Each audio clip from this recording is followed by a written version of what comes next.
Vamos a comenzar con la charla para el día de la fecha. Bienvenidos a todos de parte del Instituto de Derecho de Familia del Colegio de Abogados de Bahía Blanca. El tema que nos convoca esta tarde es compensación económica, criterios de cuantificación en la jurisprudencia argentina.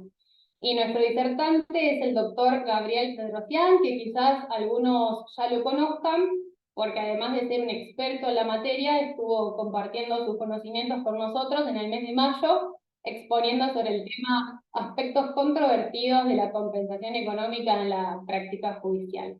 Antes de cederle la palabra a Gabriel, voy a presentarlo brevemente.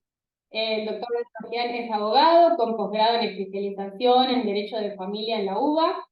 Actualmente es profesor adjunto de la materia Derecho de Familia y Sucesiones en la UBA, UCES y UCEMA. También es docente de posgrado en especialización y maestría de Derecho de Familia, Infancia y Adolescencia en la UBA. Es ex titular de la Cátedra de Derecho Civil Tres Contratos en la UCASAL. Es autor de varios libros y trabajos sobre temas de su especialidad. Se encuentra doctorando en el tema compensación económica en la UBA y dentro de unos meses viajará a Valencia para seguir investigando sobre compensación económica y dar clases allá. Gabriel, te agradecemos por haber aceptado la invitación de compartir con nosotros tu conocimiento y experiencia sobre compensación económica y te cedo la palabra para que puedas comenzar con tu presentación. Bueno, ante todo, muchas gracias. Gracias por esta nueva invitación. Es un gusto compartir nuevamente con ustedes este tiempo.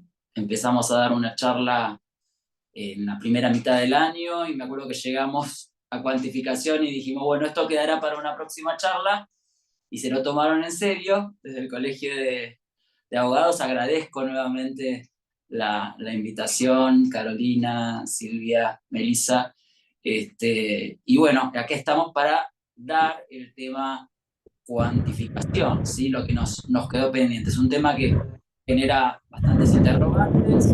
Aproximación Uruguay. Hay un micrófono que quedó. Uruguay. Ahí está.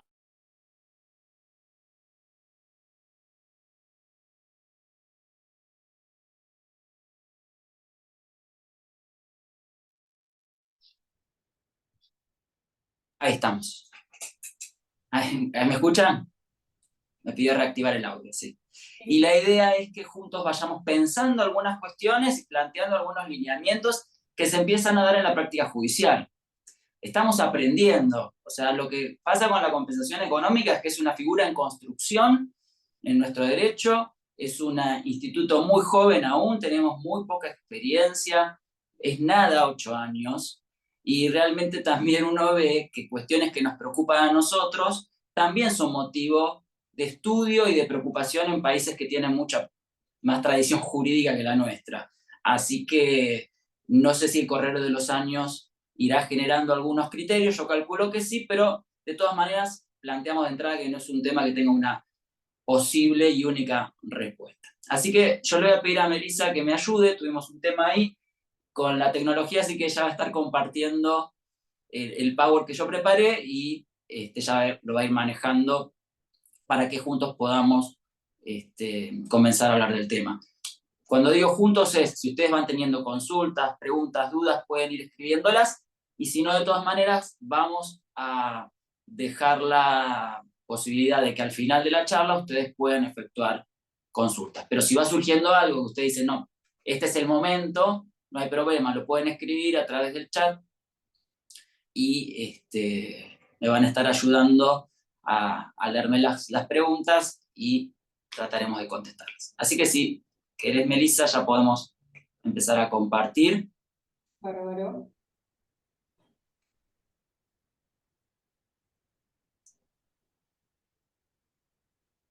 Excelente. Muy bien. Bueno, pasamos a la siguiente.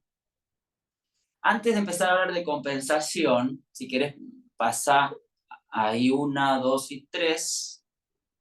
Te va a marcar una más y otra más. Ahí, perfecto.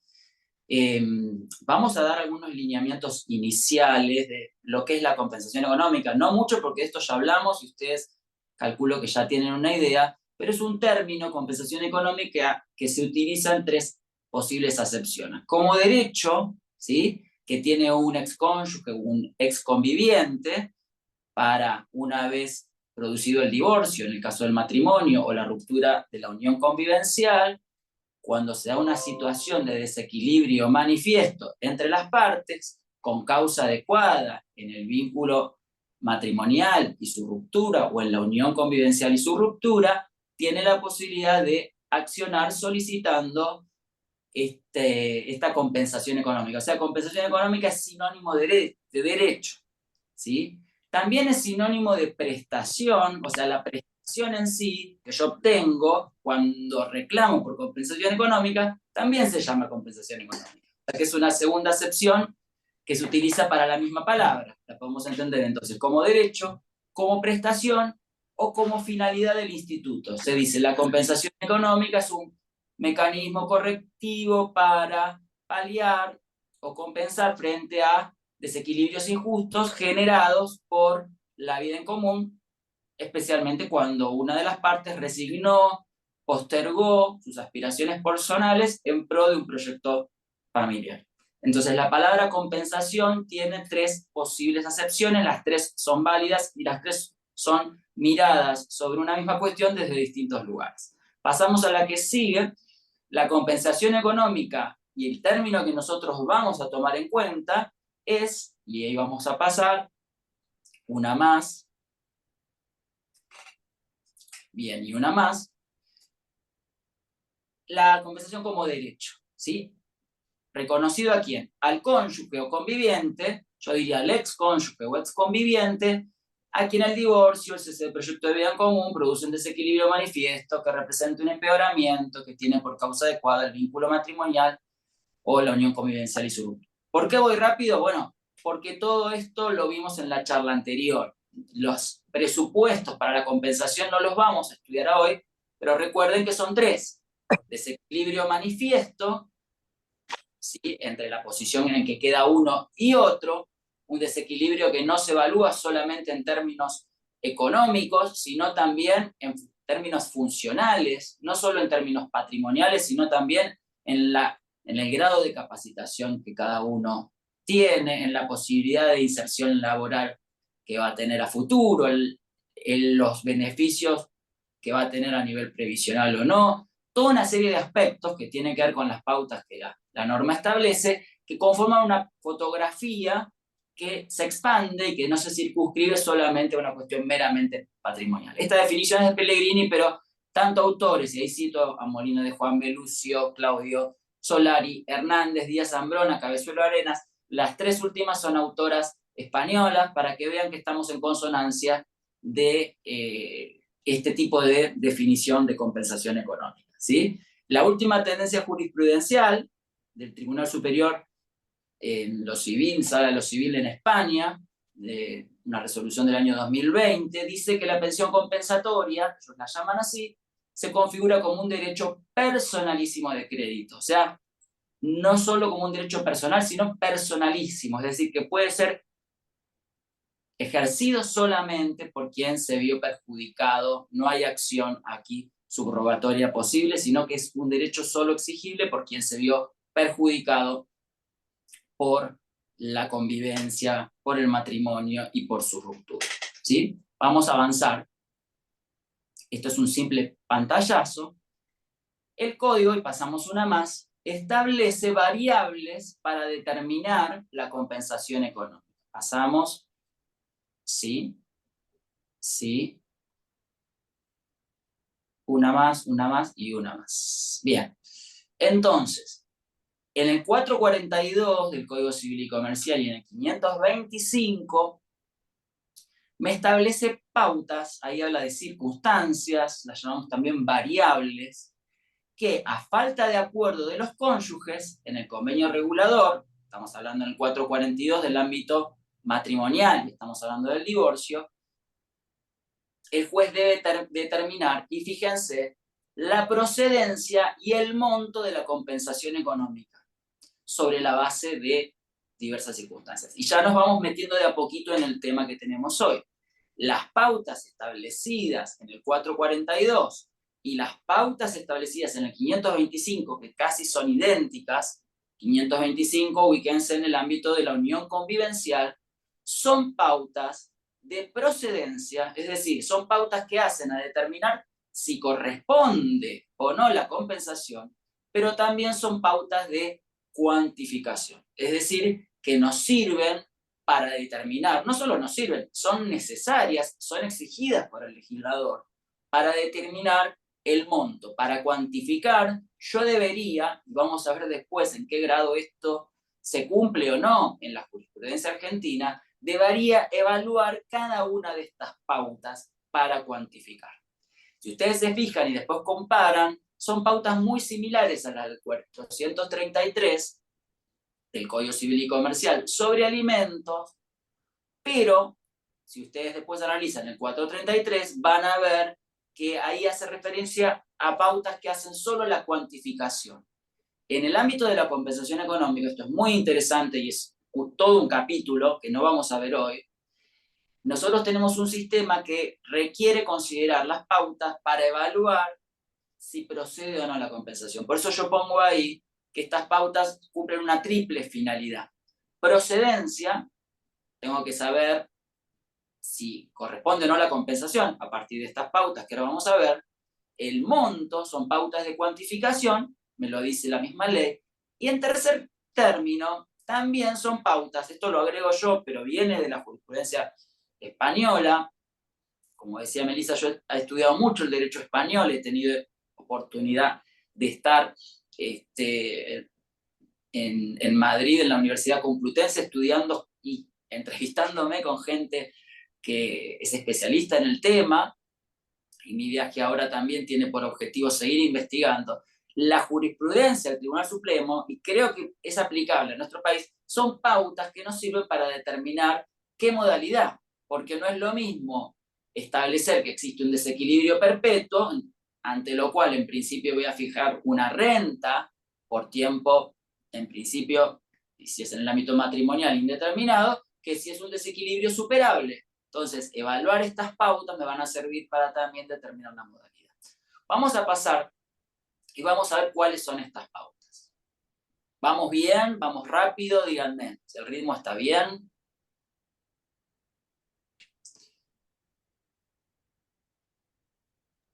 Bien. Bien. Ok, gracias. Que alguien diga bien, ya, porque digo, me estoy hablando solo y se cortó eso. Bueno, vamos un poquito rápido porque quiero llegar al análisis de fallos, pero si no damos esto, estamos hablando un poquito en el aire. Fíjense, yo estoy acá, transcribí el artículo 442, pero es prácticamente igual en el 525. Reemplacen matrimonial por unión convivencial y van a estar perfectamente ubicados en el tema. Las pautas son el estado patrimonial de cada uno de los cónyuges al inicio y a la finalización de la vida matrimonial, esto de la fotografía al inicio y al fin, ¿sí? Pero acá no se acaba la fotografía de la cual hablan los fundamentos del anteproyecto, que es la figura tan mencionada. No, la fotografía también tiene que ver qué tanto se dedicó cada cónyuge a la familia, a la crianza y educación de los hijos, y también en qué medida está comprometido a futuro con esta crianza. O sea, no son pautas, vamos a ver ahora, que tienen que ver solo con el pasado, sino también tiene que ver con el futuro. En qué responsabilidades me corresponden a mí a futuro, la edad y el estado de salud de los cónyuges y de los hijos, porque esto también va a determinar, no es lo mismo que los hijos sean menores de edad, a que sean hijos mayores de edad, que sean independientes, que no requieran tiempo de cuidado. No es lo mismo que vivan con los progenitores, o con uno, o con otro, o que vivan solos. La capacitación laboral y la posibilidad de acceder a un empleo del cónyuge que solicita la compensación, esto es solo planteado respecto de quien solicita la compensación, la colaboración prestada, las actividades mercantiles, industriales o profesionales del otro, y la atribución de la vivienda familiar. Todas estas son pautas que el juez debería considerar a la hora de determinar si procede la compensación y si determinó que procede para cuantificar la compensación económica. ¿Sí? Esto es muy importante de plantearlo de entrada como un piso mínimo que la ley exige al juez.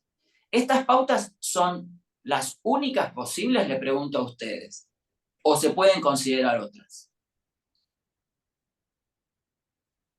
¿Qué les parece? Pueden contestar por el chat o puede activarse uno el micrófono y... Creo que se consideran todas, de acuerdo al contexto y al caso en particular. Bien, bien, Diana. Deben considerarse todas. Exacto, ¿sí? En cada caso, algunas serán más gravitantes que otras. La pregunta es, ¿puedo considerar pautas extras a estas? ¿Puedo considerar otros aspectos que no están claros? Como dice Leticia, son pautas enunciativas, ahora lo vamos a ver, porque el comienzo de la norma me dice que el juez debe considerar entre otras, ¿sí? Exacto, como dice Victoria, son pautas entre otras, por lo tanto son claramente enunciativas, ¿sí? ¿Qué pauta, a ver si alguno encuentra, no está mencionada acá y parece muy importante? ¿Qué pauta, a mi entender, se olvidó el legislador? Igual no quita que haya que considerarla, pero que no está mencionada y que parece muy importante.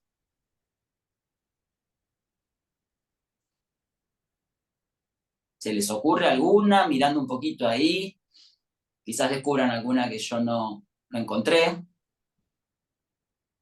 Para mí hay una que debería estar considerada en todas las sentencias que otorgan o deniegan la compensación económica y no está mencionada en el 442, ni en el 525.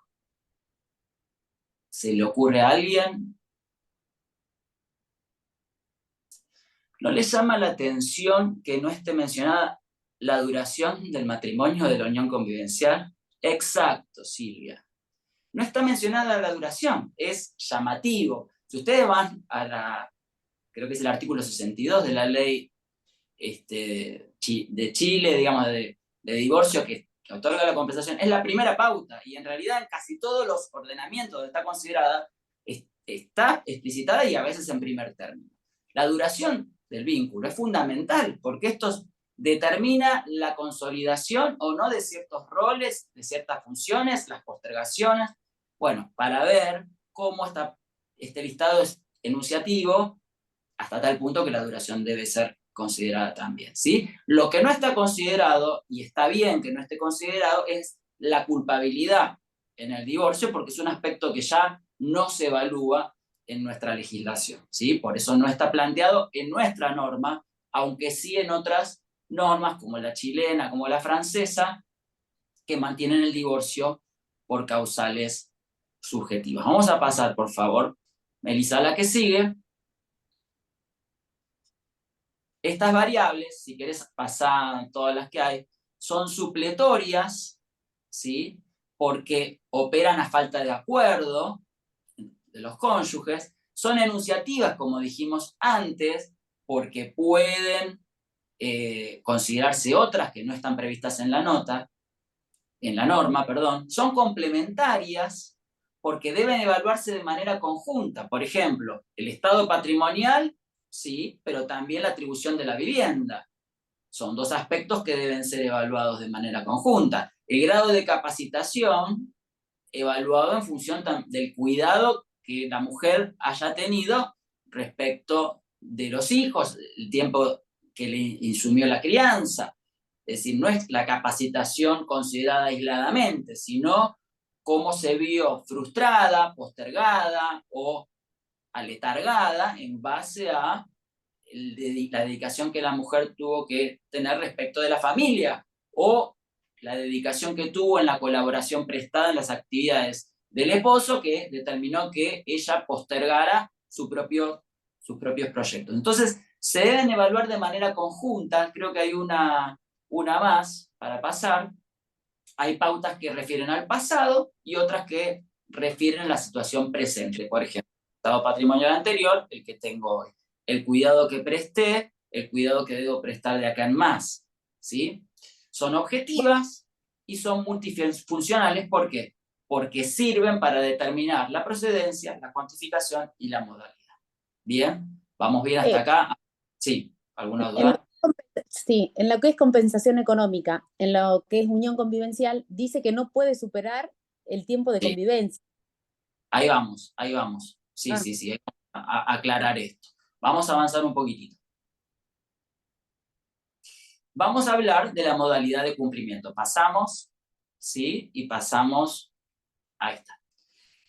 La modalidad es importante. Antes de determinar el monto, ¿sí? Tengo que saber cuáles son las modalidades que establece nuestra norma.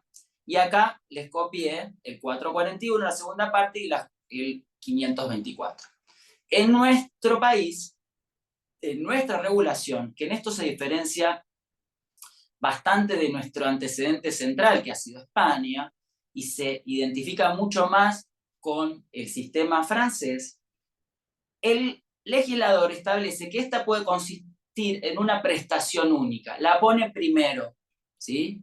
La pone primero y yo entiendo, y la jurisprudencia, ahora vamos a ver un poco de estadística, en general ha entendido que de ser posible, esta es la modalidad preferida. ¿Por qué? Bueno, vamos a ver también ahora, pero por este principio de tratar de terminar con toda la ligazón jurídica entre dos personas que ya no comparten un proyecto de vida en común. Entonces, si es posible y no estamos frente a un desequilibrio perpetuo, estamos frente a un desequilibrio que pueda superarse de acá a un determinado tiempo, es preferible, entiendo, y entiendo que es la postura de nuestro legislador, establecer una prestación única, y cuando digo prestación única digo monto único o monto único dividido en 5, 8 cuotas, lo que fuera, ¿sí? Con algún interés, digamos, que creo que es importante en estos casos establecer. Pero en nuestra modalidad, por lo menos la colocada en primer término, es la prestación única. Digo que se diferencia de España porque en España casi todas las pensiones compensatorias se establecen a modalidad de renta. Les digo casi todas porque no tengo una estadística, pero en todos los fallos que yo leí de pensión compensatoria, todos han sido rentas, ¿sí? Ellos tienen un sistema aparte que es de compensación por trabajo doméstico que coexiste con la compensación económica para los supuestos de matrimonios bajo el régimen de separación, y en esos casos sí se fija un importe. Pero lo que es pensión compensatoria, artículo 97, del que toma referencia nuestro legislador, en la práctica se fijan rentas. ¿Cómo es en nuestro sistema? Entonces volvemos, prestación única, puede ser una renta por tiempo determinado o excepcionalmente por plazo indeterminado. Estamos hablando del supuesto de divorcio en el ámbito de un previo matrimonio, ¿sí? Puede pagarse con dinero, con el usufructo de determinados bienes o de cualquier otro modo que acuerden las partes o decide el juez. O sea que fíjense que la renta por tiempo indeterminado en el ámbito matrimonial y en el marco del divorcio es excepcional.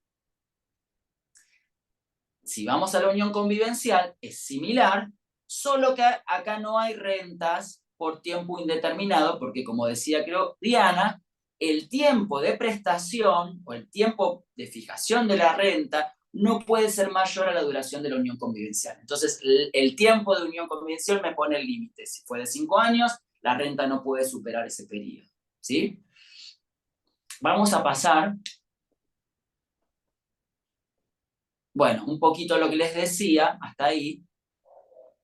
Nuestro sistema en cuanto a modalidad da prioridad a la autorregulación porque dice, primero lo pueden establecer las partes en el convenio regulador, si se trata de un divorcio, lo pueden pactar también luego de la ruptura de la unión convivencial perfectamente.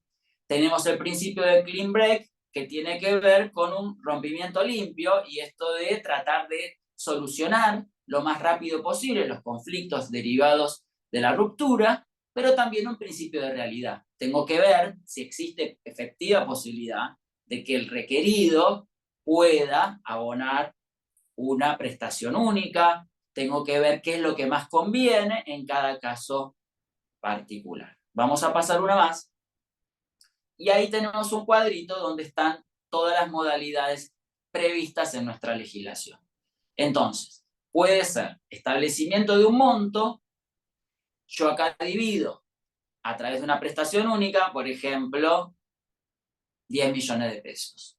Bien, prestación única. Si yo digo 10 millones pagaderos en 5 cuotas, eso también es establecimiento de un monto, solamente que le permito al demandado diferir el pago para que efectivamente pueda cumplir, ¿sí? Eso no es renta, eso es un monto establecido pagadero en cuotas. Después sí tenemos el supuesto de renta, que puede ser por tiempo determinado o por tiempo indeterminado.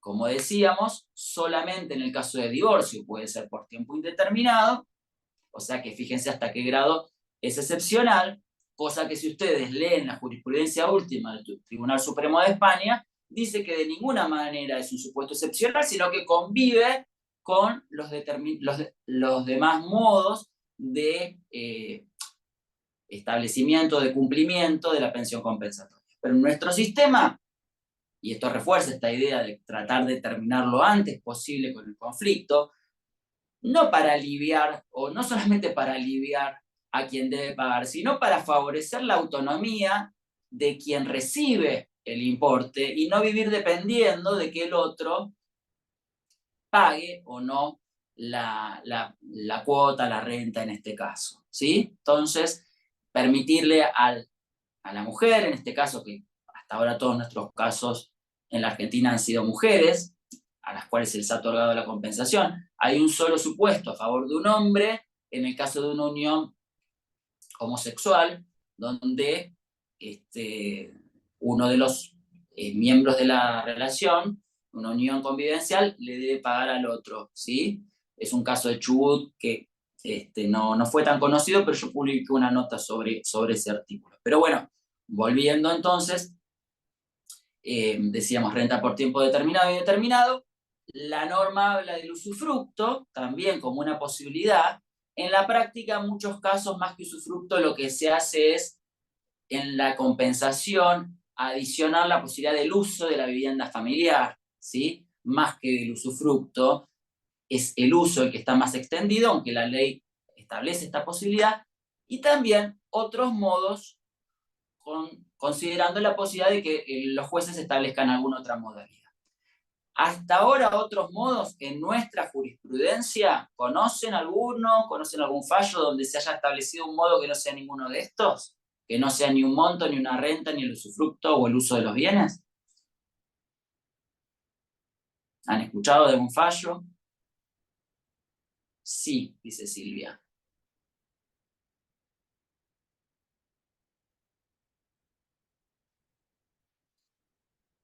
Un porcentaje sobre los gananciales. Bien. En divorcio, un porcentaje sobre los gananciales. Exacto. Sí, se han establecido porcentajes mayor, ¿no? En la liquidación cuando se liquide la comunidad. Pero digamos, no dejan de ser prestaciones dinerarias, ¿no? Implican que en algún momento va a haber un monto. Lo que pasa que hasta el momento no sé de cuánto va a ser. Pero yo lo ubicaría como establecimiento de monto. Les diría que lo que yo encuentro es varios casos donde, además de la renta, se ha establecido la obligación de mantener la cobertura de salud, ¿sí? Y también un fallo de la Cámara de Pergamino donde es en un divorcio, donde el modo de compensación ha sido la adjudicación de la titularidad de una propiedad, ¿sí? La mujer pedía esto respecto de un bien, la Cámara, fíjense, en primera instancia, y esto habla también de los problemas que tenemos en cuanto a criterios tan diferentes, en primera instancia se había denegado a la mujer el derecho a una compensación y en Cámara se le otorga la adjudicación de una vivienda, bastante complicado porque ni siquiera era, digamos, una vivienda que estaba a nombre del hombre, tenía que iniciar la sucesión, porque era originalmente de los padres, pero tenía que ponerla y pagar todos los trámites necesarios para colocar esa vivienda, que era de menor cuantía a la que la mujer solicitaba, pero se debía compensar adjudicando a la mujer la titularidad de la vivienda. No está prohibido en nuestra ley, en la legislación francesa está previsto expresamente, así que, bueno, podría ser otra modalidad admitida, y ya les digo, hay un precedente, como siempre. Después les puedo dejar el mail, si alguno quiere algún fallo de todos los que voy mencionando, se lo puedo remitir. Pasamos, Melissa. A ver qué sigue. Bueno, acá hay como mucha información, no vamos a poder dar todo, pero algunos interrogantes en torno a la fijación de la renta en nuestro país. ¿Se puede pactar, se puede plantear alguna actualización? Bueno, ahí les pongo ejemplos de casos donde se han fijado, y para mí debe hacerse esto cuando se fija una renta, algún índice como el INDEC, en otro caso fue el índice de aumento de la Cámara Inmobiliaria Argentina para los alquileres, la pauta de referencia que se determine para los empleados de la Administración Pública Provincial. En un fallo de la Cámara Civil y Comercial de Rafaela se puso el valor equivalente a determinados productos de panadería, el hombre era panadero, entonces la referencia era el valor de determinada canasta de bienes que se mencionaban y se iba actualizando conforme a ese valor. Pasamos. Otros aspectos que vamos a pasar hasta ahí. También se ha fijado en un caso un porcentaje sobre los ingresos, que también es una forma de actualizar automáticamente. Era la diferencia entre la jubilación del hombre y la pensión de la mujer, el 50% de esa diferencia, ¿sí? Supongamos que el hombre ganaba 100, la mujer ganaba 20, la diferencia, ayúdenme, era de 80, la compensación tenía que ser en este caso de la mitad, 40, ¿sí? Acá la sala D confirma lo que había decidido en primera instancia. ¿Alguna otra cuestión? Si pasamos una más, que ha planteado dudas, es si yo fijo una renta y fallece alguna de las partes, si es transmisible. Claro, cuando la renta es por un tiempo determinado no hay tanto problema. El problema es cuando se fija una renta por tiempo indeterminado, ¿no? ¿Es transmisible o no? Bueno, nuestra ley no dice nada sobre esto. La ley no dice nada sobre varias cosas. Una es esto, si es o no transmisible, como sí lo menciona en el tema alimentario. ¿En qué casos? 434. ¿Ustedes se acuerdan? ¿En qué casos es transmisible la obligación alimentaria a los herederos del deudor? Bueno, acá la sala D no era un caso sobre transmisibilidad, pero se pronuncia, ahí nadie le pidió opinión, pero lo pusieron, se trata de una obligación transmisible para el deudor a sus herederos, ¿sí? Ahí cita a Basset, que dice esto, bueno, y la sala D en realidad lo que hace es transcribir lo que dice la autora, haciendo suya su opinión. Vamos a pasar una más. Hay un fallo que no es conocido, no se publicó todavía, va a salir en el Reus una nota que yo hice sobre este fallo, que es del Superior Tribunal de Justicia de Jujuy. A mí el fallo me parece muy interesante. En este caso se trataba de una unión convivencial en la cual la mujer reclamaba una compensación económica. El hombre había ofrecido una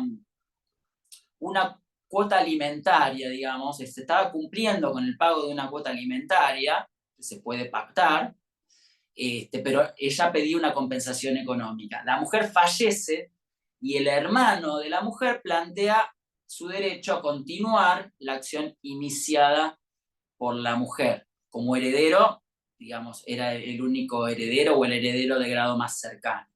Acá el Superior Tribunal de Justicia de Jujuy entiende que no procede la acción, porque acá el que falleció fue el acreedor, y el carácter personalísimo de la obligación, ni siquiera se había otorgado una compensación en el caso. El carácter personalísimo del derecho, como decíamos al principio, impide transmitir en este caso la acción, al heredero de la causante, porque la que falleció era la...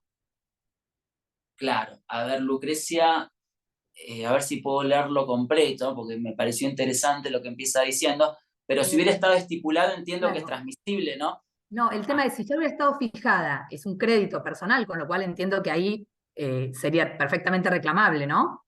Claro, el tema es cómo, bueno, me meto en algo, pero Sí, después... no sé si es el momento de preguntar esto, No, pero si no está lo buena, dejamos está para buena luego. la pregunta. Para eso está esta charla, para que vayamos charlando y si nos queda algo, pero que entre todos tengamos... Si se hubiera fijado un monto, para mí no es claro que en este caso ya está establecido y hay que abonarlo. Pues no lo llevo a cobrar, o se fijó un monto en 7 cuotas y se pagaron 3, ya está establecida, ¿sí? En este caso sí. Después ya entramos en casos más fronterizos, ¿sí? Si se fijó por tiempo indeterminado, a mi entender, termina con el fallecimiento del acreedor, o sea, Sí, se lo del entiende que tiempo tiene indeterminado carácter. es muy dudoso, porque ahí tiene casi carácter alimentario, entonces se empieza a mezclar esto y... Claro, pero fallece el acreedor acá, no fallece el Ah, no, deudor, no, ¿eh? correcto, correcto, no, no, pero yo en el otro caso también incluso. Ah, sí, sí, O sea, sí. en el otro caso también dudé un poquito, más allá de lo Sí. resuelto. Dije, Ahí, digamos, por eso digo, otros países lo han planteado. En España se dice que sí, que se transmite a los herederos del deudor. La ley española, digamos, el Código Civil español, creo que es el 101, el artículo, no sé el número exacto, pero por ahí anda, dice que es transmisible, pero es rara la regulación porque dice siempre y cuando no afecte la legítima, que no sé qué tiene que ver en esto. La ley francesa, el código francés es mucho más interesante porque dice que es transmisible siempre y cuando alcance el caudal hereditario. Por supuesto que el heredero no responde con su patrimonio propio, pero que el heredero puede pedir la fijación de un monto. Es decir, para cancelar, como para no seguir y continuar con la relación jurídica de la cual no era originalmente parte, ¿no? Bueno, es interesante seguir pensando el tema, ¿no?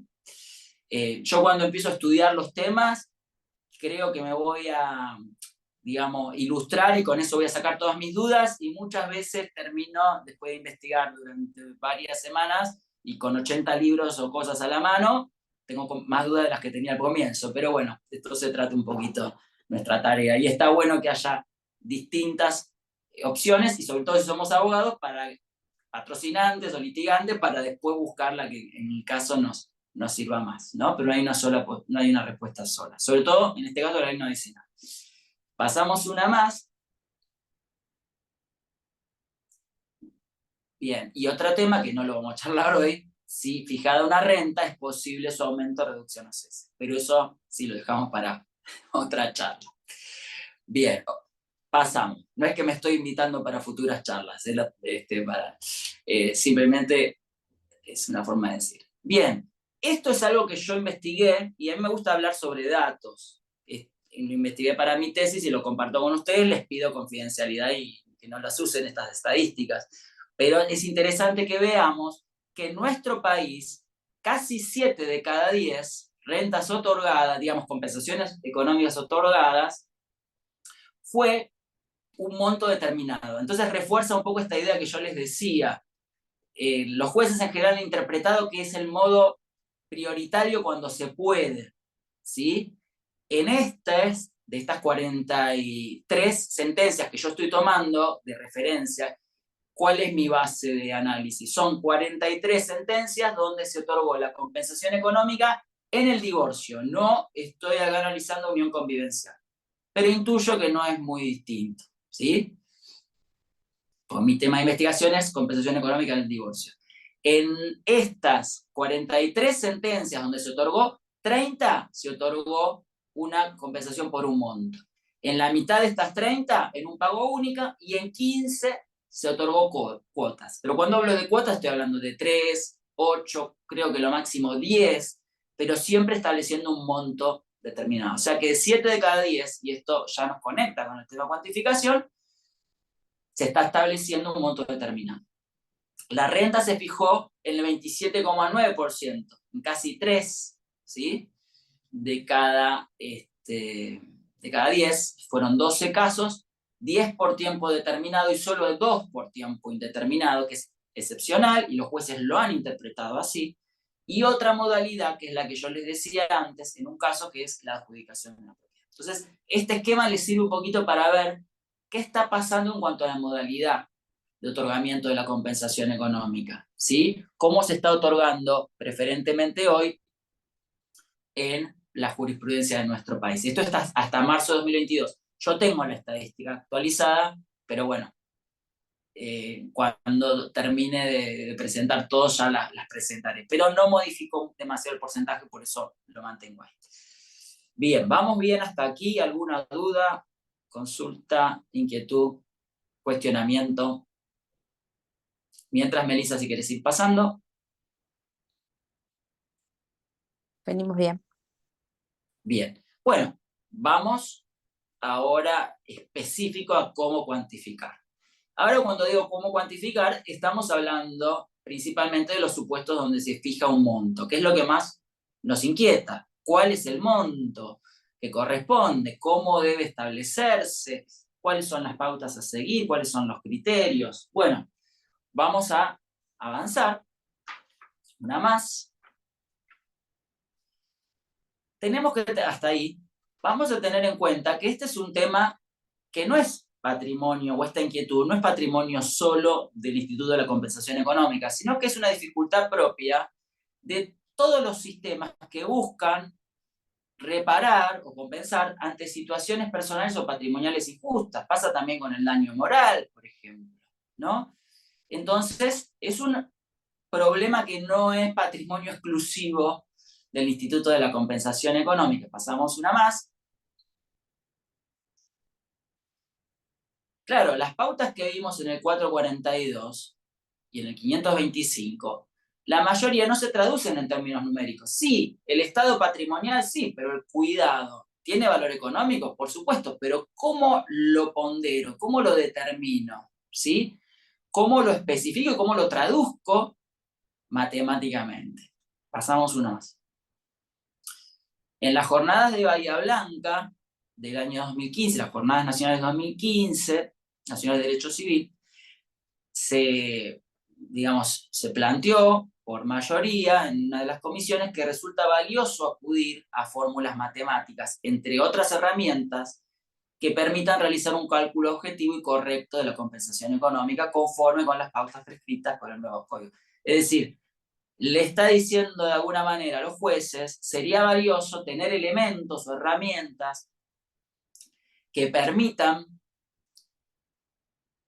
realizar un cálculo que tenga alguna base objetiva, porque si no, de la nada aparecen montos que a veces llaman mucho la atención por altos o por bajos. Le diría más por bajos que por altos, porque también digamos esto, que las compensaciones económicas otorgadas en nuestro país no son hasta ahora por montos demasiado altos, ¿no? Vamos a avanzar. Claro, vamos a pasar uno y una más. Gracias, excelente, Melissa, muchas gracias. Es importante relacionar el monto con la finalidad del instituto. Por eso tenemos que ver cuál es la finalidad de la compensación. Si la finalidad de la compensación es compensar trabajos realizados sin contraprestación, o sea que siempre que una persona se dedicó a la casa es suficiente para que se otorgue la compensación, estamos en el ámbito de la compensación por trabajo doméstico. Es el sistema que coexiste en España, es el sistema básicamente que tiene Chile, pero no es nuestro sistema. Avanzamos una más. Si el objetivo es reparar el daño a causa de la vida en pareja, entonces estamos frente a un criterio más similar a lo que es una indemnización por daños.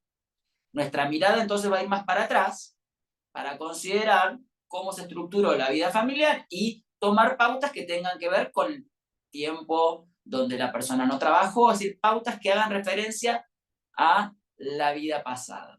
Vamos una más. Si el objetivo de la compensación es reintegrar lo perdido a causa de la convivencia, bueno, estamos más cerca del enriquecimiento sin causa, entonces tengo que evaluar patrimonios, cuánto ganó este, cuánto perdió el otro, y en función de eso, establecer la compensación económica. Eso les diría que es algo más parecido a un sistema de participación en las ganancias. Vamos a avanzar una más. Me parece interesante lo que dice Molina de Juan, que tiene un libro realmente muy abarcativo sobre distintos temas sobre la compensación económica. Yo creo que es de lo que he leído el más completo hasta ahora. Dice, la finalidad central de la compensación es corregir o remediar un desequilibrio injusto que haya su razón de ser en el pasado y en el presente, pero que se proyecta más bien en el futuro. ¿Qué quiere decir? ¿Tengo que mirar para atrás para otorgar la compensación? Sí, por supuesto, porque mirar para atrás, mirar cómo se conformó ese matrimonio, cómo se conformó esa unión convivencial, me sirve a mí para determinar si este desequilibrio que se plantea tiene causa adecuada en la convivencia y su ruptura, en el matrimonio y su ruptura. Por supuesto que tengo que mirar para atrás, porque esta mirada hacia atrás me sirve para establecer la perspectiva causal del desequilibrio. Pero también tengo que mirar para adelante. Por lo menos es lo que plantea la autora. Porque se debe analizar la situación en la que queda quien sufrió el empeoramiento para dotarlo de las herramientas necesarias que le proporcionen un impulso necesario para la vida futura. ¿Cuál es la finalidad de la compensación económica? Básicamente, lograr la autonomía o tender a la autonomía de quien se vio postergado o perjudicado por la vida familiar, ¿sí? Autonomía no quiere decir que tenga necesariamente que acreditarse en una situación de necesidad. Autonomía quiere decir poder vivir de una manera semejante o equiparada, no igualada, porque no es equiparar, pero sí más, no tan alejada de la que tiene aquel que debe prestar la compensación, ¿sí? Compensar lo que yo perdí por la vida familiar. Entonces, exige manejar proyecciones o probabilidades sobre ese futuro, de modo en que la cuantía de la compensación está determinada por la vida que viene. Entonces, lo que vamos a hacer a partir de ahora es analizar algunos criterios de cuantificación, después vamos a analizar algunos fallos y vamos a analizar cuáles miran para atrás y cuáles miran para adelante a los efectos de la cuantificación. A mí me resultan bastante interesantes los fallos que miran para atrás, pero que no dejan de mirar para adelante, para determinar en qué medida y en qué cuantía es necesario compensar para asegurar o intentar asegurar la autonomía de quien ha sido perjudicado por la vida familiar. Entonces, vamos a avanzar y vamos a ver los distintos métodos, vamos a ir al primero, que se han planteado para cuantificar. Esta es una construcción doctrinal, pero, digamos, tenemos un primer criterio que es el método objetivo. El método objetivo para cuantificar se basa ¿en qué? En cálculos mediante la utilización de fórmulas matemáticas o tablas para deducir el monto correspondiente. ¿Sí? Este es un sistema que se ha aplicado en algunos fallos, que vamos a ver ahora, y la verdad es que todos los fallos en que se aplicó han sido bastante criticados, ¿sí? En la Argentina. En Francia, digamos, ha habido propuestas en este sentido, pero el Tribunal de Casación ha planteado que los jueces tienen, digamos, libertad de apreciación y tienen en sus manos la posibilidad de determinar ellos el monto a otorgar de compensación económica, prestación compensatoria. Sí, bueno, hay el tema de los mails, después no hay problema, lo hablan y lo resuelven con las administradoras de la convocatoria y yo no tengo problema después en mandarle lo que haga falta. Les decía, Francia me resulta interesante y mucho más que España porque es un sistema parecido al nuestro. Francia propende al otorgamiento de una suma única y si hay que establecer un plazo, establece un plazo máximo de 8 años. Excepcionalmente se puede fijar una renta, pero en principio debe ser en un pago o en un plazo máximo, pero máximo también como tratando de no llegar a ese lapso de 8 años.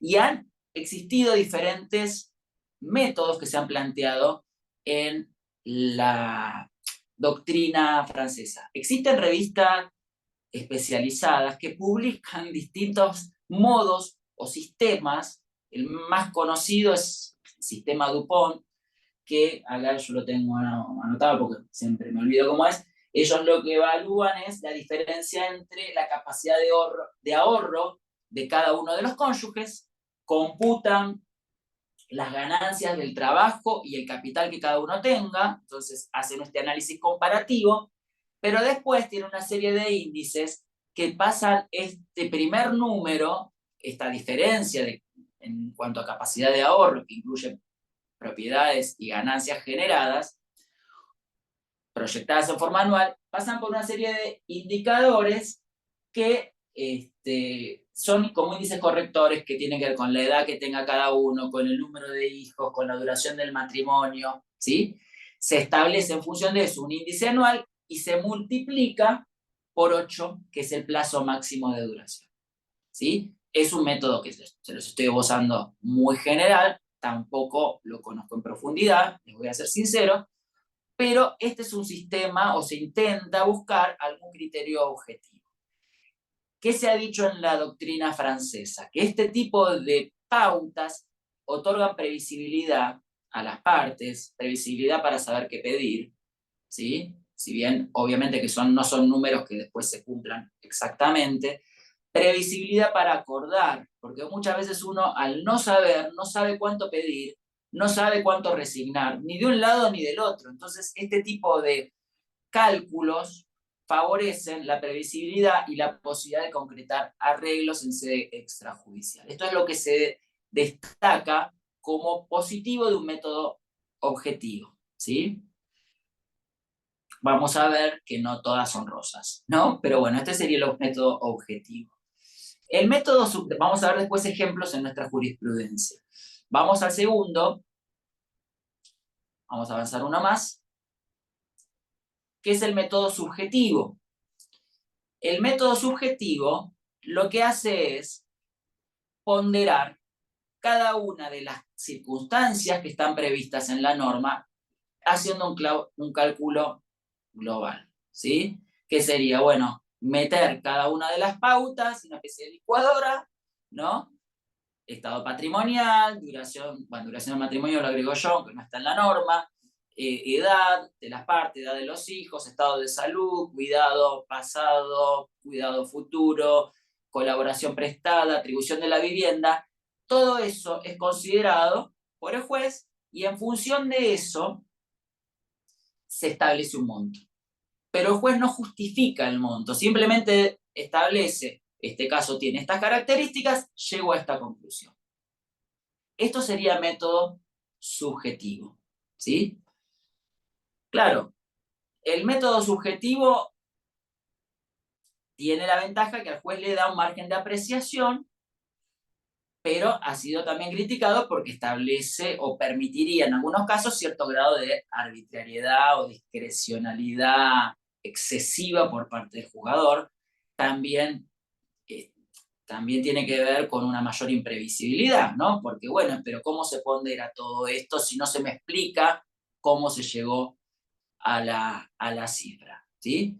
No es que uno esté bien y el otro esté mal. Yo estoy un poquito describiendo pros y contras de cada sistema. El objetivo puede ser muy arbitrario, porque las fórmulas en qué se basan. Vamos a ver algunos criterios donde se intentaron aplicar fórmulas y la verdad que muchos de ellos son bastante cuestionables en cuanto al criterio o el índice que se tomó en cuenta para determinar el monto y para justificar que le iba a dar una determinada suma, ¿no?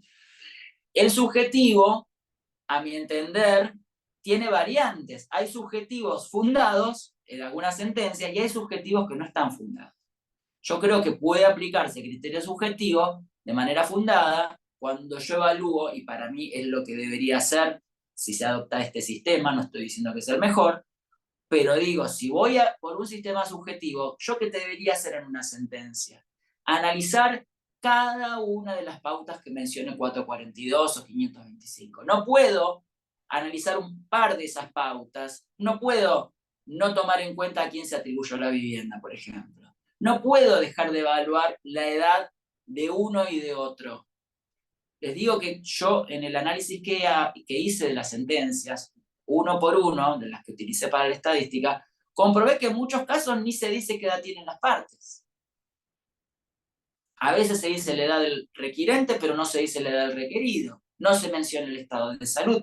En realidad, un sistema subjetivo bien implementado, a mi criterio, debería analizar de manera exhaustiva cada una de las pautas para después sí terminar estableciendo un monto.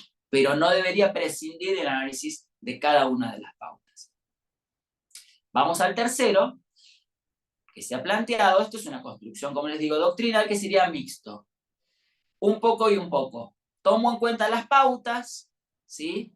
Pero también aplico un sistema de cálculo objetivo. Es decir, tomo algún indicador matemático, pero no me circunscribo a ese indicador como verdad revelada y absoluta. Puedo dar un poco más o un poco menos, aumentar o reducir en función de las pautas y las particularidades que tiene el caso que estoy jugando, ¿sí? Ya les digo, vamos a ver algún ejemplo para ver si con ejemplos se puede explicitar o graficar un poco mejor. No sé si hasta acá tienen alguna duda, consulta o inquietud. Mientras vamos pasando, yo tomé para el análisis un fallo de Bahía Blanca, ya que estamos en el Colegio Público de Abogados, que me parecen muy interesantes, porque en primera y en segunda instancia se ve, creo que con bastante claridad, un criterio subjetivo en primera instancia y un criterio objetivo en la Cámara. Se trata de un matrimonio, creo que este fallo lo deben conocer ustedes, de 19 años, la mujer fue madre a los 15, se casa a los 19, la división de roles es tradicional, la mujer se dedica exclusivamente a las tareas del hogar y atención de los 3 hijos, solo tiene nivel secundario la mujer, y el hombre llevó a cabo tareas como contratista rural, habiéndose desarrollado y prosperado en dicha actividad, ¿sí? La mujer se retira del hogar conyugal, se muda con sus hijos y empieza a realizar tareas esporádicas. El hombre abona una cuota alimentaria a los hijos y se encuentra pendiente. Este es un tema importante que también resulta muy interesante para un análisis más profundo de liquidación de la comunidad. O sea, es un tema que también se roza con la compensación económica. ¿Cuánto hay para repartir y eventualmente compensar a través de la liquidación de la comunidad? En este caso estaba constituida mayormente por maquinaria agrícola. Había bastante discrepancia entre el valor de esta maquinaria, que se entendía que tampoco era de fácil realización como si fuera un inmueble, ¿no? Pero esto todavía se tenía que liquidar. La mujer pedía $228.000 con los intereses que se deben hasta la fecha de su objetivo pago. El tema es que no fundamentó el monto solicitado, y este es un tema que yo también recomiendo. Si uno va a pedir un monto puntual, ¿sí? A veces no se pone un monto y se dice a resultas de lo que se prueba en juicio, es un criterio, no sé si es el más conveniente, en algún caso puede servir o no. En el caso de los 8 millones, que fue tan popular, del juzgado 92, y que confirmó después la Cámara, acá en Capital, la ciudad de Buenos Aires, el planteo había sido a las resultas de lo que se prueba en el juicio. No había establecido o planteado un monto.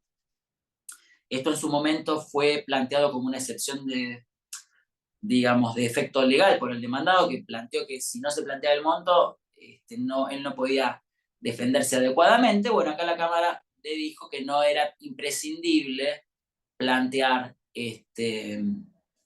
un monto, requerir un monto, determinar un monto en la presentación inicial, ¿sí? También una de las conclusiones de una de las jornadas nacionales de derechos civiles, que se debería plantear el monto que uno requiere como compensación o fundar debidamente su ausencia. Si yo no lo puedo determinar, explicar por qué no.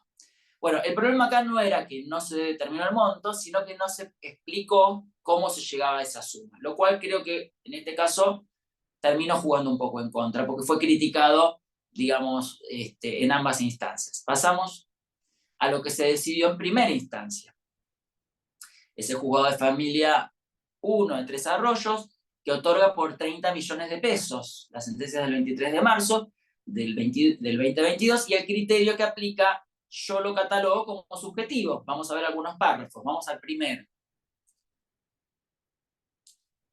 Dice, a partir de la dificultad de emplear fórmulas matemáticas, en este caso por lo menos, voy a utilizar un método de cálculo global producto de la ponderación de las circunstancias subjetivas. Creo que es bastante claro. No tengo una forma o una fórmula, no tengo un índice que me sirva, no se me ocurre en este caso a cuál podría hacer referencia, porque la mujer nunca trabajó, o me parece que en este caso no procede, o en ningún caso es conveniente el método objetivo, no sé en qué sentido se dijo acá, pero dice voy a ponderar, voy a hacer un cálculo global tomando en cuenta las circunstancias subjetivas que surgen del caso concreto, que son, en este caso, las del 442. Avanzamos una más. Y acá se mencionan algunas pautas. Yo no encuentro que se hayan,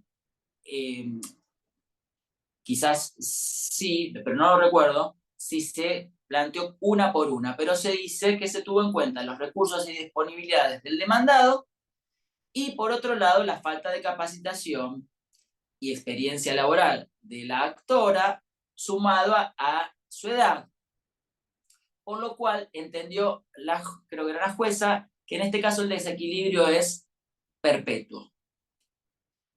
Desequilibrio perpetuo, pasamos una más.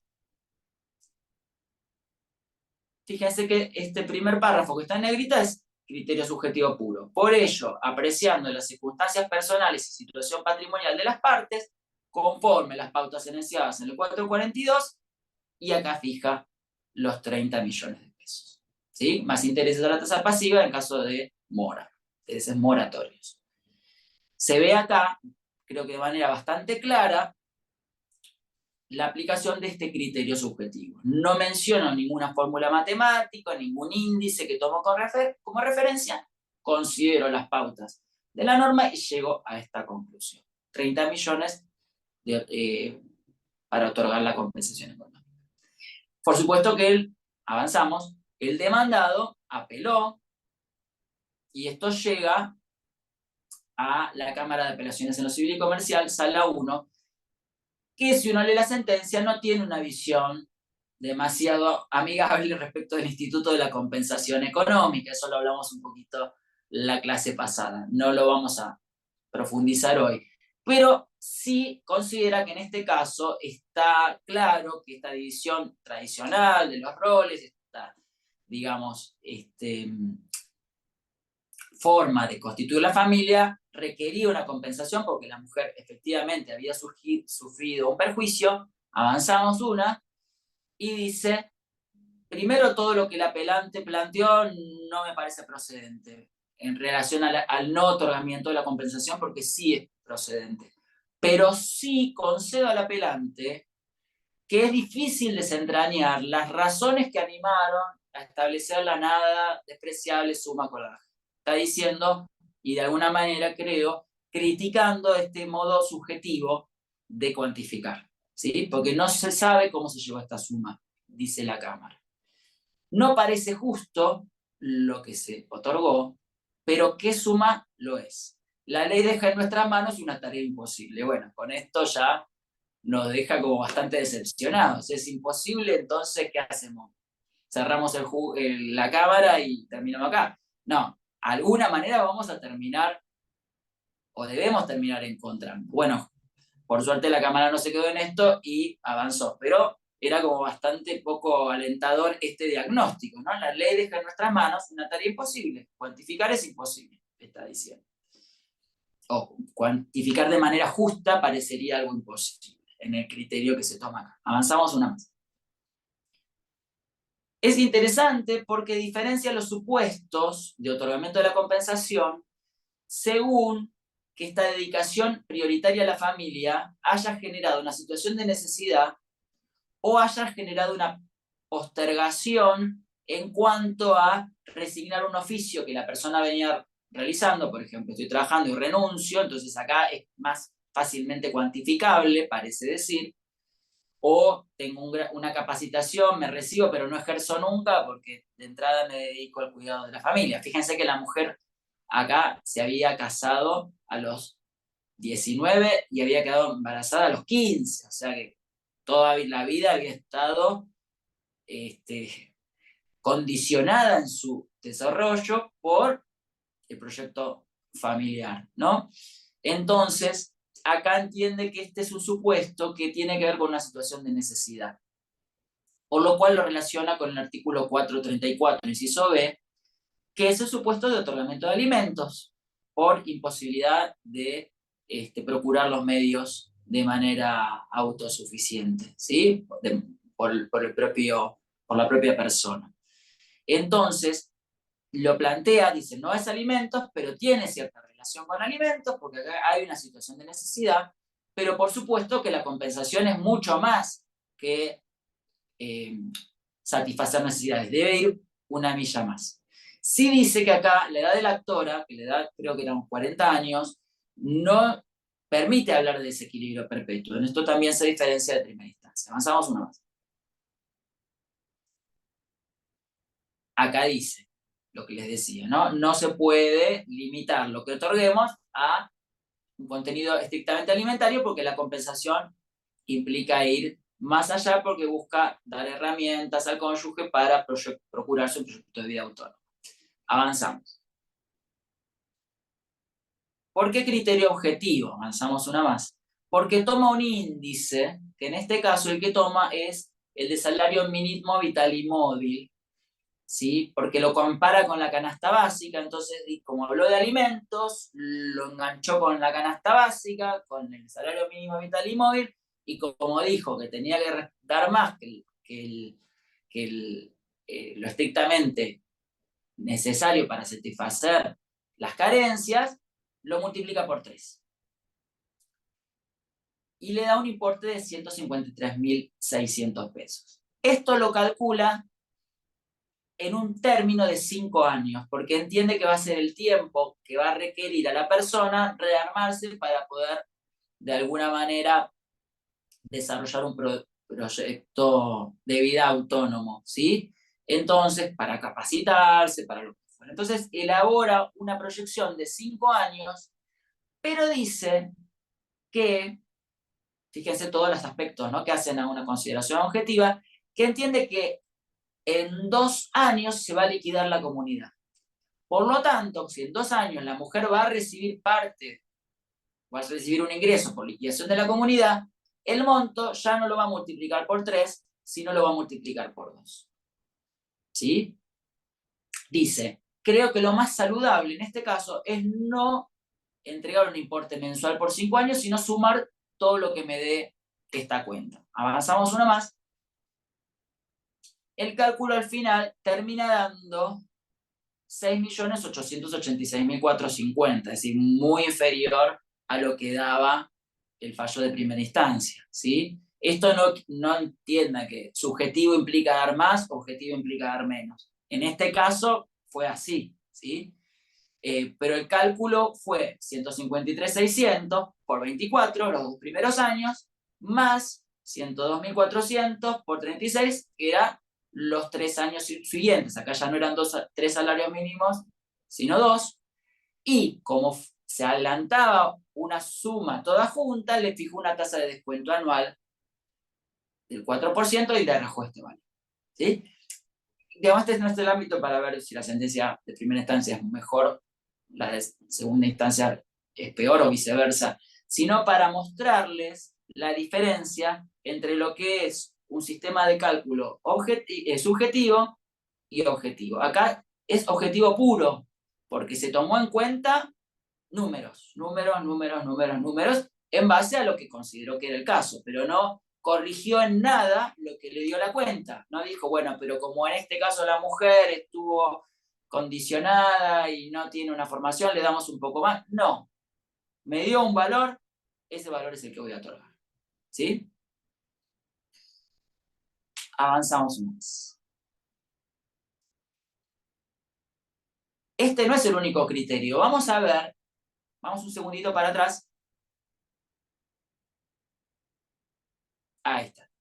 Vamos a ver, gracias Melissa, ejemplo de sentencias donde se han intentado aplicar criterios objetivos o mixtos de cuantificación. ¿Sí? Y vamos a ver distintas posibles formas de cuantificar, y algunos se identificarán más con una, con otra o con ninguna, y dirán, no, lo mejor es el método subjetivo, ¿no? Pero vamos a ver algunos criterios de cuantificación. ¿Para qué los vamos a ver? Porque quizás nos puedan servir para fundar alguna demanda, para argumentar en alguna determinada sentencia, o simplemente para pensar un poquito en distintas formas de considerar el instituto a los efectos de cuantificar quizás de una manera también que no sea objetiva, sino subjetiva. Ahora sí, vamos a avanzar, y ahí van a ver un montón de información, van a ver varios fallos, yo les voy a ir contando algunos. Tenemos un fallo del juzgado de familia número 1 de Paso de los Libres, que otorga una compensación. Ahí tienen la duración del matrimonio, cuánto pedía la mujer, cuánto se otorgó y cómo se otorgó, digamos, cuál fue el pago o la modalidad de pago que se estableció, ¿sí? En este caso, era un matrimonio de 22 años, la mujer pidió 1.797.840, tenía una justificación, que ahora no recuerdo, el monto pedido por la mujer, y el juzgado de familia, les cuento que igual el Tribunal Superior de Justicia de Corrientes revocó esta asignación y denegó la compensación económica, pero el juzgado, y esto pasa bastante, en un sentido o en otro, primera instancia te da, Cámara revoca, primera instancia deniega, Cámara otorga. Esto habla de que es un instituto que todavía genera mucha confusión, incertidumbre y criterios muy diversos de interpretación. Bueno, acaban de ver ustedes un fallo donde se otorgó en ambas instancias, pero el monto otorgado fue considerablemente menor en Cámara, ¿no? Acá, para fijar esta suma, se tomó en cuenta los años que le restan de trabajo a la mujer, ¿sí? Entonces, hasta jubilarse, se tomó en cuenta un salario mínimo vital y móvil y se otorgó por el 10% de ese valor. Las preguntas son, ¿por qué el salario mínimo vital y móvil? Primero. Y segundo, ¿por qué el 10%? ¿A qué les hace acordar este modo de cuantificar? ¿A una compensación de tipo qué? Bien, ahí veo que sí, Lucrecia, creo que lo dijiste.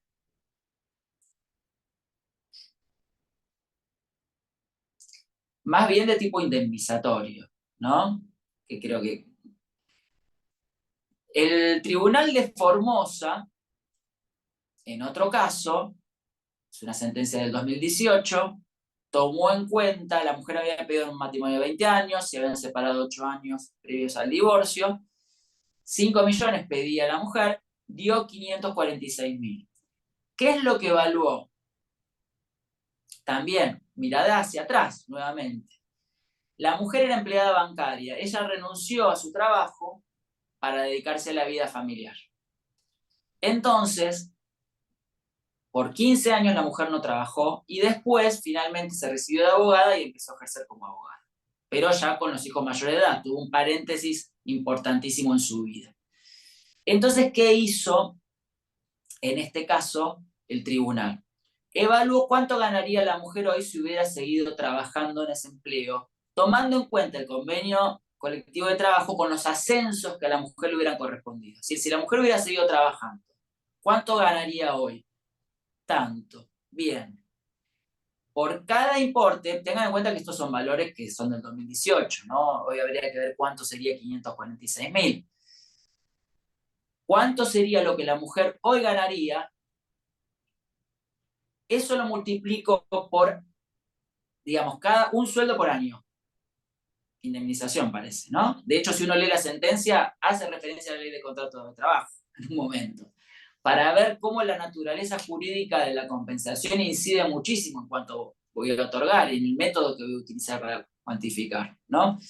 Y en este caso, se consideró que a la mujer había transcurrido determinados años, desde que renunció hasta que obtuvo la matrícula, y ese fue el importe que se otorgó, 546. ¿Sí? Después tenemos otra sentencia del juzgado de familia número 5 de Lomas de Zamora, es una sentencia firme, se otorga la mitad de lo que había pedido la mujer. En este caso era una mujer que se había trabajado en un comercio, renunció a ese comercio para trabajar con el esposo. Entonces, tomó en cuenta en este caso, fíjense que el caso también condiciona el índice utilizado, ¿no?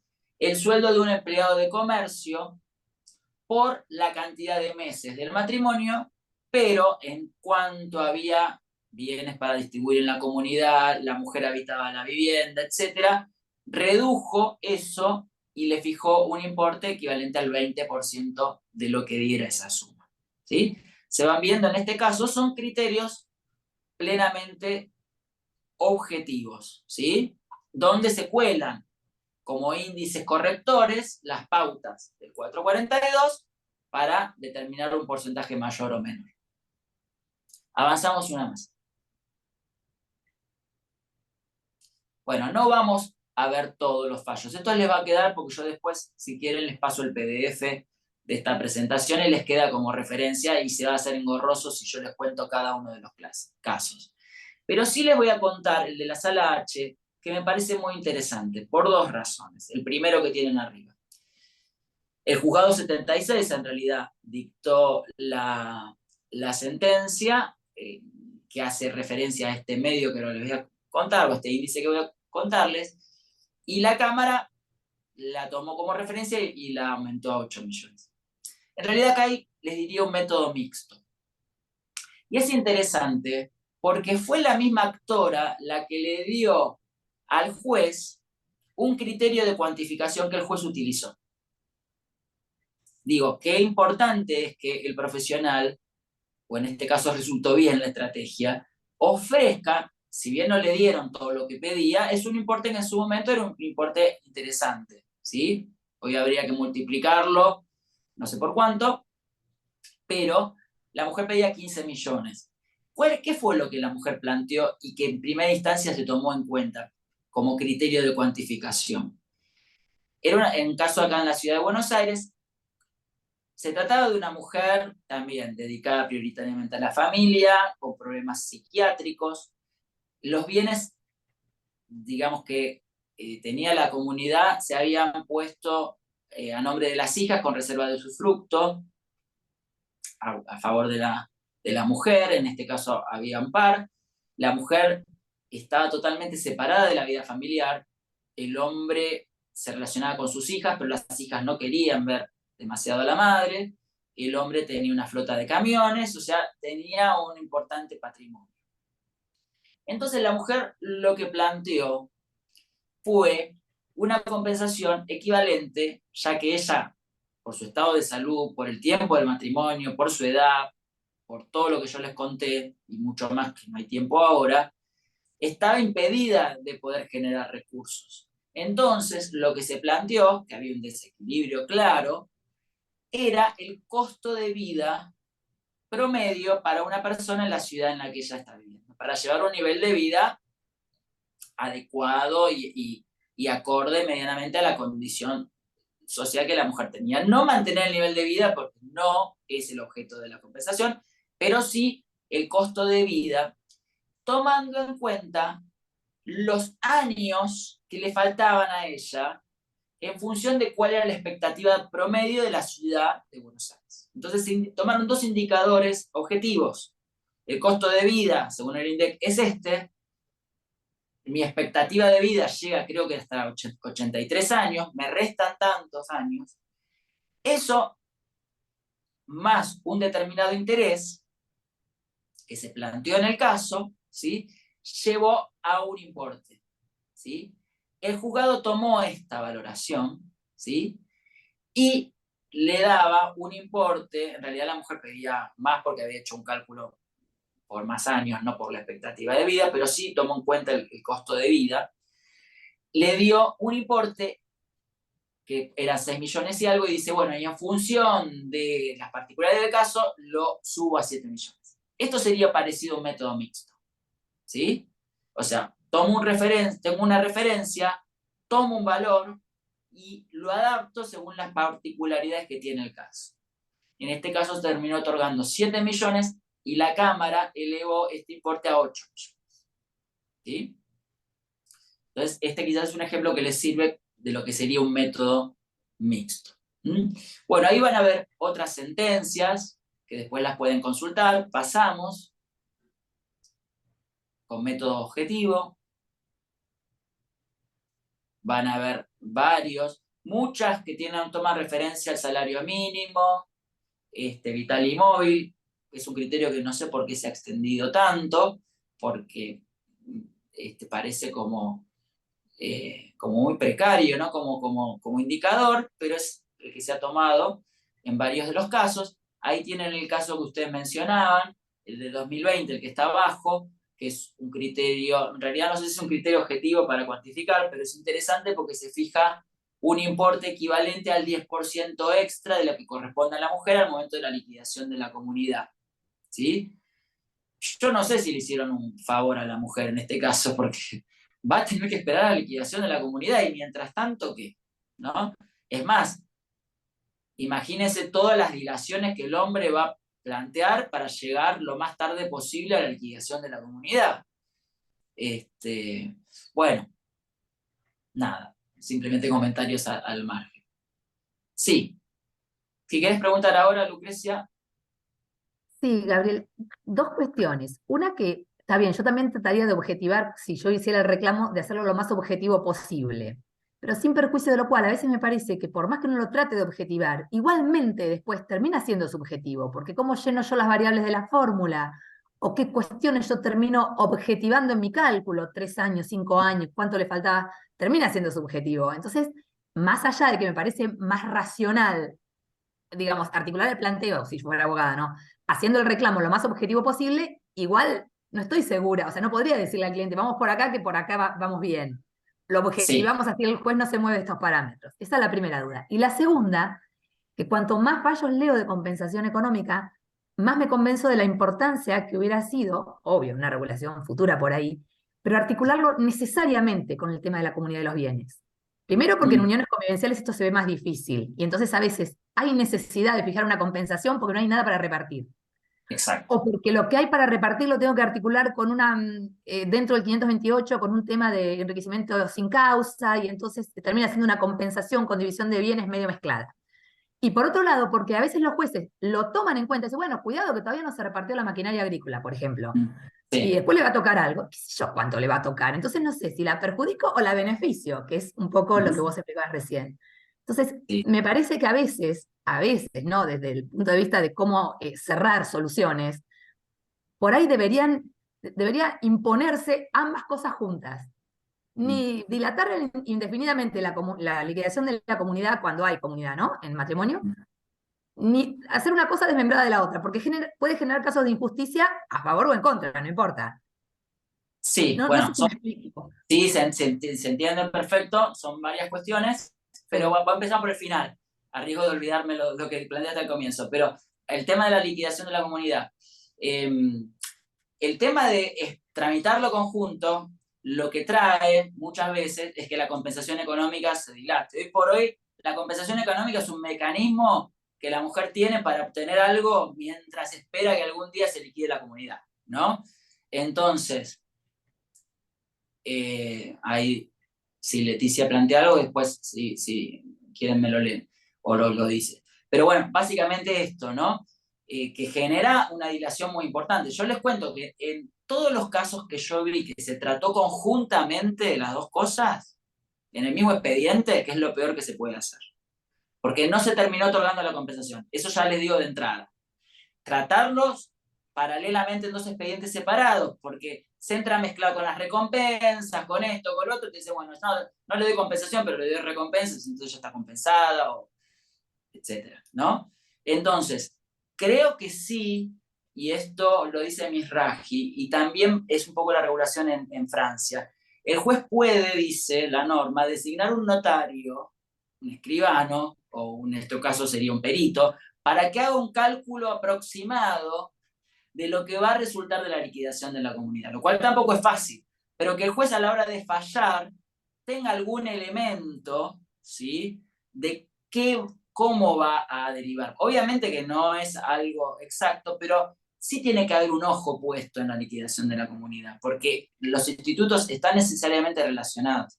Por supuesto que entiendo que la compensación económica es mucho más necesaria en el marco de la unión convivencial que en el matrimonio, porque como decís muy bien, no hay posibilidad de dividir los bienes. También tengan en cuenta que existen otros institutos que no siempre me conviene ir por compensación económica. A veces me va a convenir más ir por enriquecimiento sin causa. Es como que se ha puesto de moda la compensación económica, pero no todo es compensación económica.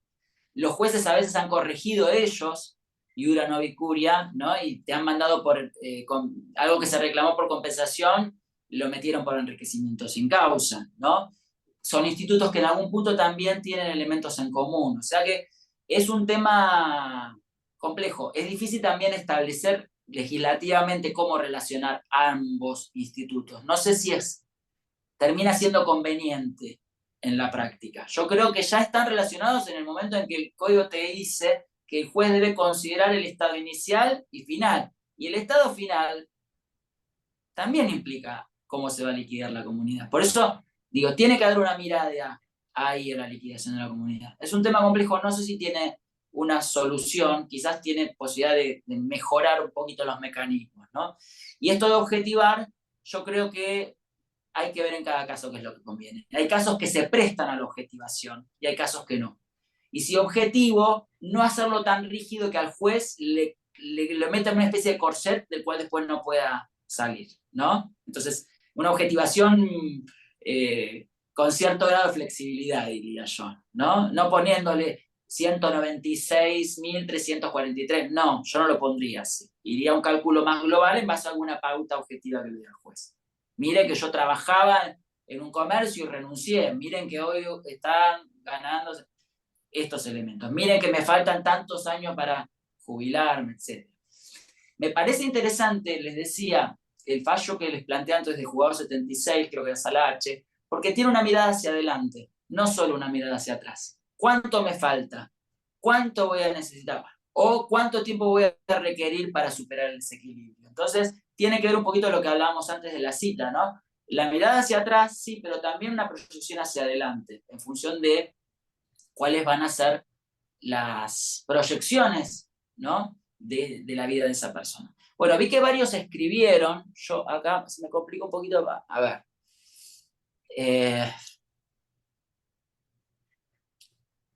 Leticia, como cuando la Cámara estipuló que necesitaba 5 años para superar el desequilibrio en el primer fallo, ¿no? Usó un método objetivo, pero partió de una pauta subjetiva. Sí, tomó algún elemento, en este caso subjetivo, porque tomó en cuenta qué edad tenía, exacto, sí, su estado de salud. En Bahía los juzgados mandan a separar los expedientes, no pueden tramitar en forma conjunta, dice Silvia. Bien, me parece una buena medida por lo que termina pasando, ¿no? Tengo un caso donde tramitaban en distintas jurisdicciones la liquidación y la compensación económica, lo cual es un fallo de Córdoba, donde se planteó que podían tramitar independientemente en dos, y ahí sí me parece que es un error. Para mí tienen que tramitar ante el mismo tribunal, ¿no? En liquidaciones de uniones convivenciales, dice Silvia, también los juzgados ordenan que tramite por separado la compensación económica. Ok, muy bien. Seguimos. Avanzamos un poquito más, Melissa. Bueno, y ahí tienen algunos fallos más. No vamos a comentar todos, pero hay uno que es diferente a los otros. Fíjense el de arriba, salario mínimo vital y móvil, otra vez, por los años de convivencia. El de la Sala A de la Cámara Nacional Civil tomó en cuenta, la mujer había pedido de referencia a la cuota alimentaria, porque siguió cobrando, percibiendo una cuota alimentaria, y en este caso se fijó un importe todo junto, tomando en cuenta 84 meses de cuota alimentaria, desde la mediación hasta la fecha en que se proyecta liquidada la comunidad, ¿sí? También es bastante objetable este criterio, pero se tomó en cuenta la cuota alimentaria que la mujer percibía y se le dio todo junto por 84 meses. Ya les digo, acá se tuvo en cuenta cuando se consideraba proyectada la liquidación de la comunidad. Hay un fallo que leí hace poquito, no lo había visto antes, que es el que está abajo, el de la Cámara Familiar de Mendoza. La mujer pedía una renta equivalente a la pensión previsional del demandado por la cantidad de años de duración del matrimonio, y el monto que se otorgó en primera instancia, 550, que la Cámara elevó a 800, tomó en cuenta cuál era el monto que se daba de subsidio a una persona en el plan de préstamos ofrecidos, que ya no existen más, ya me estuve fijando, por el Ministerio de Desarrollo Productivo de la Nación para emprendimientos con perspectiva de género. Es decir, para mujeres que quisieran emprender y que plantearan algún proyecto que fuera viable, se le daba un préstamo por este importe.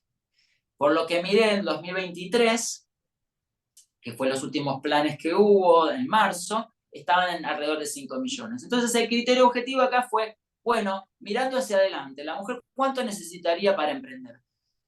Tomo de referencia lo que está otorgando como préstamo el Estado Nacional, bueno, que el hombre le pague esa suma, ¿sí? Entonces fue un criterio que me pareció interesante, distinto, no lo había visto. Cada caso es cada caso, ¿no? Avanzamos un poquito más.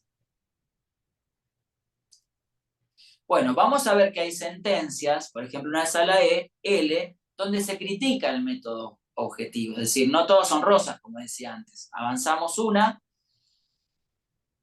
Bueno, ahí tienen un poquito las características del caso.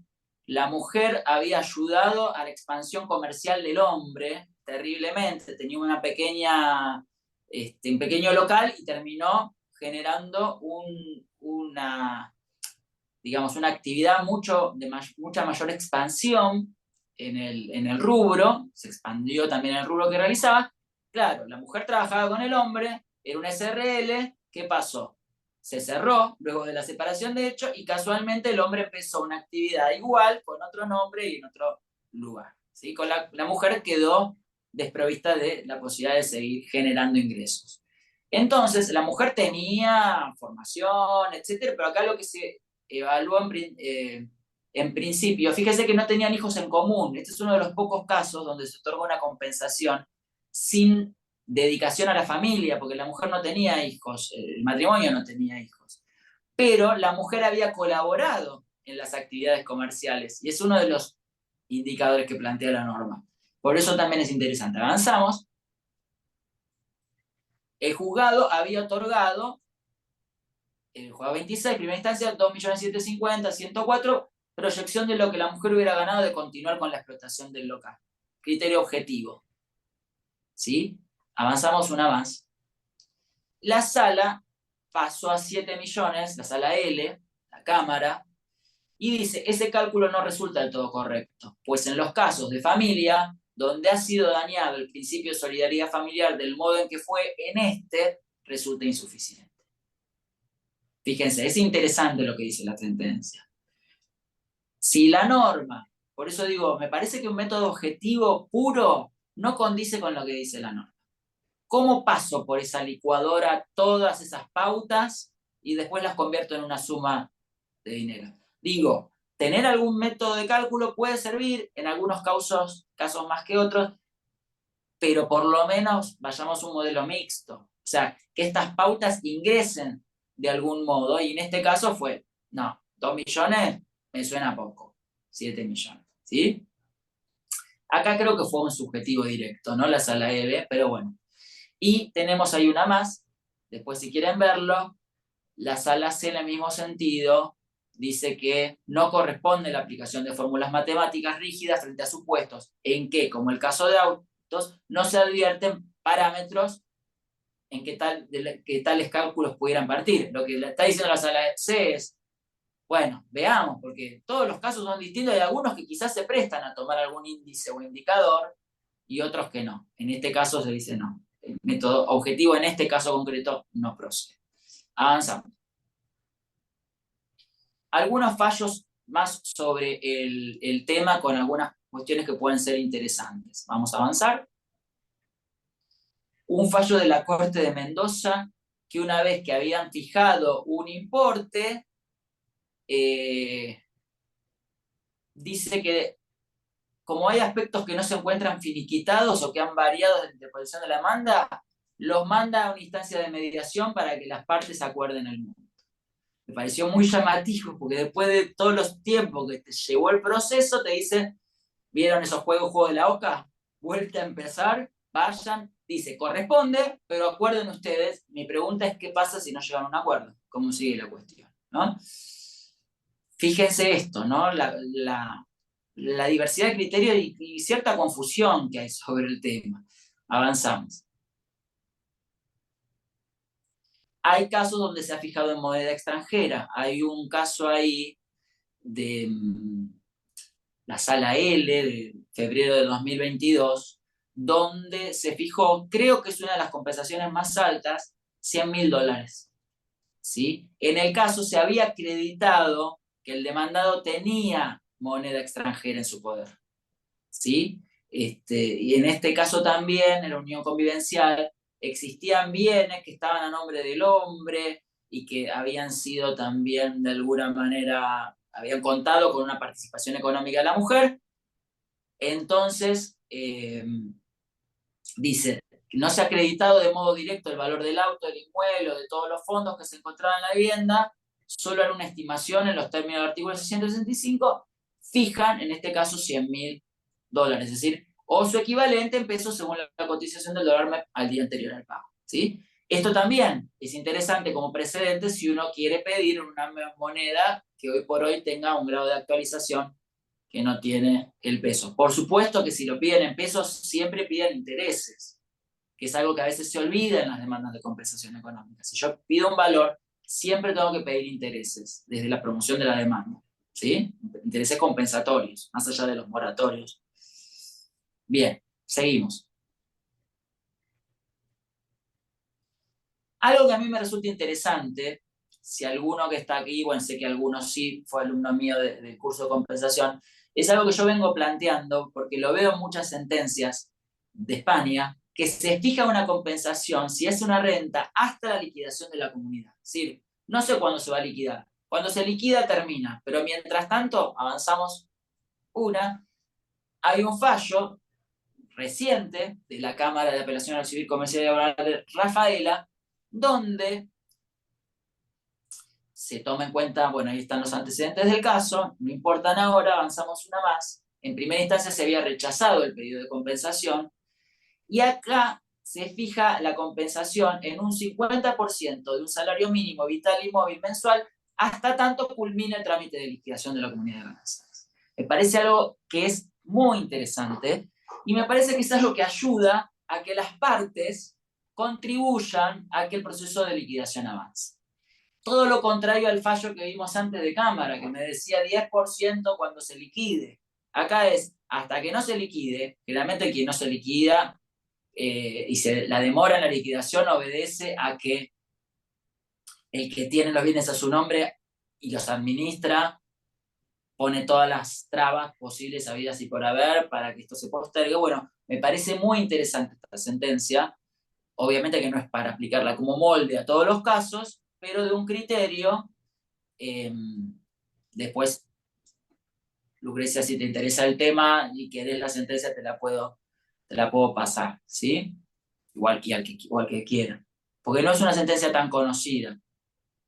De hecho, la encontré yo en la base de jurisprudencia provincial, buscando sentencias para la tesis. No fue publicada. Avanzamos, creo que no fue publicada. Ya vamos terminando.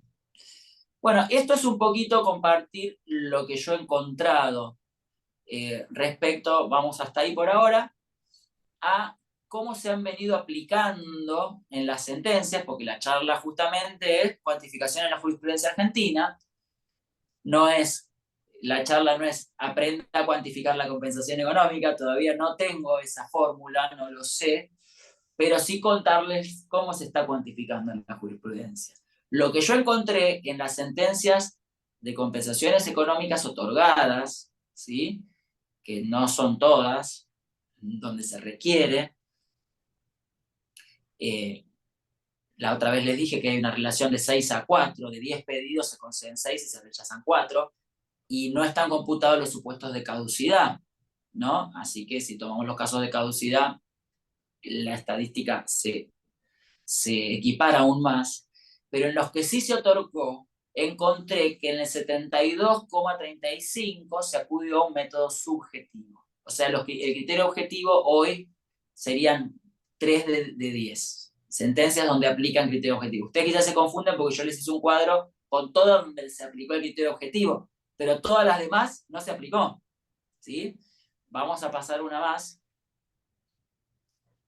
entre las 47 sentencias donde se otorgó, esto sí es a diciembre de 2022, una compensación, en 34 se fijó un tipo subjetivo. O sea, no se estableció ninguna fórmula matemática ni se determinó ninguna fórmula matemática para llegar al importe. En estas 34, donde se aplicó el modelo subjetivo, yo diferencio, porque no siempre es igual. El subjetivo tiene distintas formas de aplicarse. En 7 se realizó un examen pormenorizado. ¿De qué? De cada una de las variables del 442. Yo digo, puede haber subjetivo fundado, subjetivo parcialmente fundado y subjetivo infundado. A mí no me gustan las sentencias subjetivas infundadas, pero una sentencia subjetiva bien fundada es totalmente válida y condice con nuestro sistema jurídico, ¿sí? Entonces, en 7 casos de estos 34 se hizo un análisis consciente de cada uno de los incisos, que creo que también como profesionales deberíamos ayudar a los jueces. Yo he encontrado muchas sentencias donde, no, como les decía, no sé cuánto duró el matrimonio, no sé qué edades tienen, no sé qué estado de salud tienen las partes. Entonces, claro, digamos, uno no encuentra elementos de donde se llega a una determinada suma. En 18 casos se realizó un análisis parcial, ¿sí? Se evaluaron, pero no en su totalidad. En 9 supuestos ni se mencionan las faltas del 442, ¿sí? Que sería el 26% de ese 70%, digamos, de la totalidad de la sentencia donde se aplicó el criterio subjetivo, ¿no? Entonces, bueno, fíjense, no sé si se llevan alguna respuesta o más incertidumbre de esta charla, pero bueno, básicamente con esto, digamos, lo que es la presentación está culminada, pero básicamente lo que les quiero mostrar, o les quise mostrar, es cuántos criterios hay, pero aún dentro de cada uno de los criterios, cuántas, digamos, posibilidades o variantes existen, ¿sí? Y en función de estas, bueno, tener como un pantallazo que quizás les pueda servir. A veces de la crítica surge también soluciones superadoras y a veces de encontrar alguna referencia, pues bueno, esto me puede llegar a servir, tomo esto, quizás de la clase o del encuentro de hoy, digo clases, estoy acostumbrado a las clases, del encuentro de hoy les quede algún elemento, si se llevan uno, ya les sirve, ¿sí? Si les lleva uno de todo lo que vimos, bueno, ya el objetivo está cumplido, ¿sí? Bueno, de mi parte, si querés, Melissa, te súper agradezco. La verdad que fue genial que no funcionara mi notebook porque fue mucho más ágil y lo hiciste perfecto, así que gracias. Y bueno, desde ya gracias a todos. No sé si tienen alguna pregunta o algo que quieran comentar.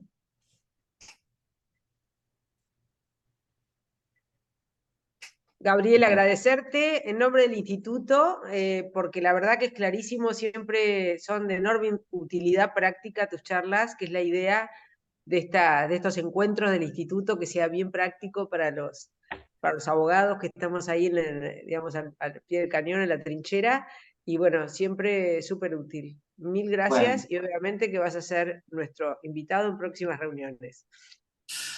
Bueno, muchas gracias. La verdad es que yo también aprendo con ustedes. Los fallos de Bahía Blanca los conocí a través de estas charlas y me han sido también de utilidad para el análisis, ¿no? Y bueno, lo que pasa acá se reproduce en todo el país. Digamos, todavía no hay criterios uniformes, pero bueno, de esto quizás se trate, ¿no? De ir encontrando respuestas en el camino y en el transitar. Gracias por la atención, por la disposición de todos, gracias por los comentarios. Y bueno, quedo a su disposición para cuando quieran. Gracias. Buenas Muchas noches. gracias, Gabriel. Gracias.